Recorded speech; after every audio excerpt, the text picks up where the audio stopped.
ಲೋಕಸಭೆ ಚುನಾವಣೆಗೆ ಕೆಲವು ದಿನಗಳು ಮಾತ್ರ ಬಾಕಿ ಇದೆ, ಘೋಷಣೆ ಮಾತ್ರ ಬಾಕಿ ಇದೆ ಅಂತ ಹೇಳ್ತಾ ಇದ್ವಿ. ಲೋಕ ಸಮರಕ್ಕೆ ಇವತ್ತೇ ಹಾಗಾದ್ರೆ ಮುಹೂರ್ತ ಫಿಕ್ಸ್ ಆಗುತ್ತಾ? ತುಂಬಾನೇ ಕುತೂಹಲ ಕೇಳಿಸಿದೆ. ಚುನಾವಣಾ ಆಯೋಗದ ಸುದ್ದಿಗೋಷ್ಠಿ ಕೆಲವೇ ಹೊತ್ತಿನಲ್ಲಿ ಕೇಂದ್ರ ಚುನಾವಣಾ ಆಯೋಗ ಪ್ರೆಸ್ ಮೀಟ್ ಕರೆದಿದೆ. ಮುಖ್ಯ ಆಯುಕ್ತ ರಾಜೀವ್ ಕುಮಾರ್ ನೇತೃತ್ವದಲ್ಲಿ ಇವತ್ತೊಂದು ಸುದ್ದಿಗೋಷ್ಠಿಯನ್ನು ಕರೆದಿದ್ದಾರೆ. ಕರ್ನಾಟಕ ಮತದಾನದ ದಿನಾಂಕ ಇವತ್ತೇ ಅನೌನ್ಸ್ ಆಗುತ್ತಾ? ಯಾವತ್ತು ಲೋಕಸಭಾ ಚುನಾವಣೆ ನಡೆಯುತ್ತೆ, ಎಷ್ಟು ಹಂತದಲ್ಲಿ ನಡೆಯುತ್ತೆ, ಯಾವತ್ತಿನಿಂದ ಪ್ರಾರಂಭ ಆಗುತ್ತೆ, ಕೋಡ್ ಆಫ್ ಕಂಡಕ್ಟ್ ಯಾವತ್ತಿನಿಂದ ಪ್ರಾರಂಭ ಆಗುತ್ತೆ, ಇದೆಲ್ಲವೂ ಕೂಡ ಪ್ರಶ್ನಾರ್ಥಕ. ಇದೇ ನಾವು ದಿನ ಹೇಳ್ತಾನೆ ಇರ್ತೀವಿ, ಇನ್ನೇನು ಕೆಲವೇ ದಿನ ಘೋಷಣೆ ಒಂದೇ ಬಾಕಿ ಅಂತ. ಇವತ್ತೇ ಘೋಷಣೆ ಆಗುತ್ತಾ? ನಿನ್ನೆಯಷ್ಟೇ ಇಬ್ಬರು ನೂತನ ಕಮಿಷನರ್ಗಳ ನೇಮಕ ಆಗಿದೆ ಚುನಾವಣಾ ಆಯೋಗಕ್ಕೆ. ಇದರ ಬೆನ್ನಲ್ಲೇ ಇವತ್ತೇ ಚುನಾವಣೆಯ ದಿನಾಂಕ ಘೋಷಣೆಯಾಗುವಂತ ಸಾಧ್ಯತೆ ಇದೆ. ಮುಖ್ಯ ಆಯುಕ್ತ ರಾಜೀವ್ ಕುಮಾರ್ ನೇತೃತ್ವದಲ್ಲಿ ಒಂದು ಸುದ್ದಿಗೋಷ್ಠಿಯನ್ನು ಕರೆದಿದ್ದಾರೆ. ಸುದ್ದಿಗೋಷ್ಠಿ ಯಾತಕ್ಕಾಗಿ? ಮುಂದೆ ಬರೋದು ಲೋಕಸಭೆ ಚುನಾವಣೆ ಮಾತ್ರ, ಹಾಗಾಗಿ ಲೋಕಸಭೆ ಚುನಾವಣೆ ದಿನಾಂಕ ಇವತ್ತು ಫಿಕ್ಸ್ ಆಗುತ್ತಾ, ಅನೌನ್ಸ್ ಆಗುತ್ತಾ? ಕರ್ನಾಟಕ ಮತದಾನದ ದಿನಾಂಕವನ್ನು ಕೂಡ ಇವತ್ತು ಅನೌನ್ಸ್ ಮಾಡುವ ಸಾಧ್ಯತೆ ಇದೆ. ಇನ್ನೇನು ಕೆಲವೇ ಕ್ಷಣಗಳಲ್ಲಿ ಸುದ್ದಿಗೋಷ್ಠಿಯನ್ನು ಕೂಡ ಕರೆದಿದ್ದಾರೆ. ಲೋಕಸಭೆ ಚುನಾವಣೆಗೆ ಕೆಲವು ದಿನಗಳು ಮಾತ್ರ ಬಾಕಿ ಇದೆ, ಘೋಷಣೆ ಮಾತ್ರ ಬಾಕಿ ಇದೆ ಅಂತ ಹೇಳ್ತಾ ಇದ್ವಿ. ಲೋಕ ಸಮರಕ್ಕೆ ಇವತ್ತೇ ಹಾಗಾದ್ರೆ ಮುಹೂರ್ತ ಫಿಕ್ಸ್ ಆಗುತ್ತಾ? ತುಂಬಾನೇ ಕುತೂಹಲ ಕೇಳಿಸಿದೆ. ಚುನಾವಣಾ ಆಯೋಗದ ಸುದ್ದಿಗೋಷ್ಠಿ ಕೆಲವೇ ಹೊತ್ತಿನಲ್ಲಿ ಕೇಂದ್ರ ಚುನಾವಣಾ ಆಯೋಗ ಪ್ರೆಸ್ ಮೀಟ್ ಕರೆದಿದೆ. ಮುಖ್ಯ ಆಯುಕ್ತ ರಾಜೀವ್ ಕುಮಾರ್ ನೇತೃತ್ವದಲ್ಲಿ ಇವತ್ತೊಂದು ಸುದ್ದಿಗೋಷ್ಠಿಯನ್ನು ಕರೆದಿದ್ದಾರೆ. ಕರ್ನಾಟಕ ಮತದಾನದ ದಿನಾಂಕ ಇವತ್ತೇ ಅನೌನ್ಸ್ ಆಗುತ್ತಾ?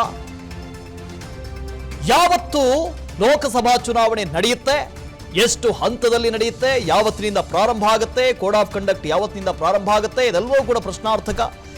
ಇದೇ ನಾವು ದಿನ ಹೇಳ್ತಾನೆ ಇರ್ತೀವಿ, ಇನ್ನೇನು ಕೆಲವೇ ದಿನ ಘೋಷಣೆ ಒಂದೇ ಬಾಕಿ ಅಂತ. ಇವತ್ತೇ ಘೋಷಣೆ ಆಗುತ್ತಾ? ನಿನ್ನೆಯಷ್ಟೇ ಇಬ್ಬರು ನೂತನ ಕಮಿಷನರ್ಗಳ ನೇಮಕ ಆಗಿದೆ ಚುನಾವಣಾ ಆಯೋಗಕ್ಕೆ. ಇದರ ಬೆನ್ನಲ್ಲೇ ಇವತ್ತೇ ಚುನಾವಣೆಯ ದಿನಾಂಕ ಘೋಷಣೆಯಾಗುವಂತ ಸಾಧ್ಯತೆ ಇದೆ. ಮುಖ್ಯ ಆಯುಕ್ತ ರಾಜೀವ್ ಕುಮಾರ್ ನೇತೃತ್ವದಲ್ಲಿ ಒಂದು ಸುದ್ದಿಗೋಷ್ಠಿಯನ್ನು ಕರೆದಿದ್ದಾರೆ. ಸುದ್ದಿಗೋಷ್ಠಿ ಯಾತಕ್ಕಾಗಿ? ಮುಂದೆ ಬರೋದು ಲೋಕಸಭೆ ಚುನಾವಣೆ ಮಾತ್ರ, ಹಾಗಾಗಿ ಲೋಕಸಭೆ ಚುನಾವಣೆ ದಿನಾಂಕ ಇವತ್ತು ಫಿಕ್ಸ್ ಆಗುತ್ತಾ, ಅನೌನ್ಸ್ ಆಗುತ್ತಾ? ಕರ್ನಾಟಕ ಮತದಾನದ ದಿನಾಂಕವನ್ನು ಕೂಡ ಇವತ್ತು ಅನೌನ್ಸ್ ಮಾಡುವ ಸಾಧ್ಯತೆ ಇದೆ. ಇನ್ನೇನು ಕೆಲವೇ ಕ್ಷಣಗಳಲ್ಲಿ ಸುದ್ದಿಗೋಷ್ಠಿಯನ್ನು ಕೂಡ ಕರೆದಿದ್ದಾರೆ. ಲೋಕಸಭೆ ಚುನಾವಣೆಗೆ ಕೆಲವು ದಿನಗಳು ಮಾತ್ರ ಬಾಕಿ ಇದೆ, ಘೋಷಣೆ ಮಾತ್ರ ಬಾಕಿ ಇದೆ ಅಂತ ಹೇಳ್ತಾ ಇದ್ವಿ. ಲೋಕ ಸಮರಕ್ಕೆ ಇವತ್ತೇ ಹಾಗಾದ್ರೆ ಮುಹೂರ್ತ ಫಿಕ್ಸ್ ಆಗುತ್ತಾ? ತುಂಬಾನೇ ಕುತೂಹಲ ಕೇಳಿಸಿದೆ. ಚುನಾವಣಾ ಆಯೋಗದ ಸುದ್ದಿಗೋಷ್ಠಿ ಕೆಲವೇ ಹೊತ್ತಿನಲ್ಲಿ ಕೇಂದ್ರ ಚುನಾವಣಾ ಆಯೋಗ ಪ್ರೆಸ್ ಮೀಟ್ ಕರೆದಿದೆ. ಮುಖ್ಯ ಆಯುಕ್ತ ರಾಜೀವ್ ಕುಮಾರ್ ನೇತೃತ್ವದಲ್ಲಿ ಇವತ್ತೊಂದು ಸುದ್ದಿಗೋಷ್ಠಿಯನ್ನು ಕರೆದಿದ್ದಾರೆ. ಕರ್ನಾಟಕ ಮತದಾನದ ದಿನಾಂಕ ಇವತ್ತೇ ಅನೌನ್ಸ್ ಆಗುತ್ತಾ? ಯಾವತ್ತು ಲೋಕಸಭಾ ಚುನಾವಣೆ ನಡೆಯುತ್ತೆ, ಎಷ್ಟು ಹಂತದಲ್ಲಿ ನಡೆಯುತ್ತೆ, ಯಾವತ್ತಿನಿಂದ ಪ್ರಾರಂಭ ಆಗುತ್ತೆ, ಕೋಡ್ ಆಫ್ ಕಂಡಕ್ಟ್ ಯಾವತ್ತಿನಿಂದ ಪ್ರಾರಂಭ ಆಗುತ್ತೆ, ಇದೆಲ್ಲವೂ ಕೂಡ ಪ್ರಶ್ನಾರ್ಥಕ. ಇದೇ ನಾವು ದಿನ ಹೇಳ್ತಾನೆ ಇರ್ತೀವಿ, ಇನ್ನೇನು ಕೆಲವೇ ದಿನ ಘೋಷಣೆ ಒಂದೇ ಬಾಕಿ ಅಂತ. ಇವತ್ತೇ ಘೋಷಣೆ ಆಗುತ್ತಾ? ನಿನ್ನೆಯಷ್ಟೇ ಇಬ್ಬರು ನೂತನ ಕಮಿಷನರ್ಗಳ ನೇಮಕ ಆಗಿದೆ ಚುನಾವಣಾ ಆಯೋಗಕ್ಕೆ. ಇದರ ಬೆನ್ನಲ್ಲೇ ಇವತ್ತೇ ಚುನಾವಣೆಯ ದಿನಾಂಕ ಘೋಷಣೆಯಾಗುವಂತ ಸಾಧ್ಯತೆ ಇದೆ. ಮುಖ್ಯ ಆಯುಕ್ತ ರಾಜೀವ್ ಕುಮಾರ್ ನೇತೃತ್ವದಲ್ಲಿ ಒಂದು ಸುದ್ದಿಗೋಷ್ಠಿಯನ್ನು ಕರೆದಿದ್ದಾರೆ. ಸುದ್ದಿಗೋಷ್ಠಿ ಯಾತಕ್ಕಾಗಿ?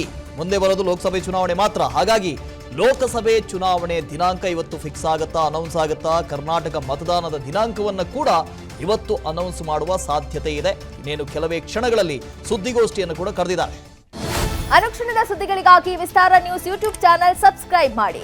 ಹೊಸ ಸುದ್ದಿಗಳ ನೋಟಿಫಿಕೇಶನ್ಗಾಗಿ ಬೆಲ್ ಐಕಾನ್ ಕ್ಲಿಕ್ ಮಾಡಿ. ಲೇಟೆಸ್ಟ್ ಅಪ್ಡೇಟ್ಸ್ಗಾಗಿ www.vistaranews.com ವೆಬ್ಸೈಟ್ಗೆ ವಿಸಿಟ್ ಮಾಡಿ. ಅಂಗೈಯಲ್ಲೇ ಜಗತ್ತಿನ ಸುದ್ದಿ ತಿಳಿಯಲು ವಿಸ್ತಾರ ನ್ಯೂಸ್ ಕನ್ನಡ ಆಪ್ ಡೌನ್ಲೋಡ್ ಮಾಡಿ.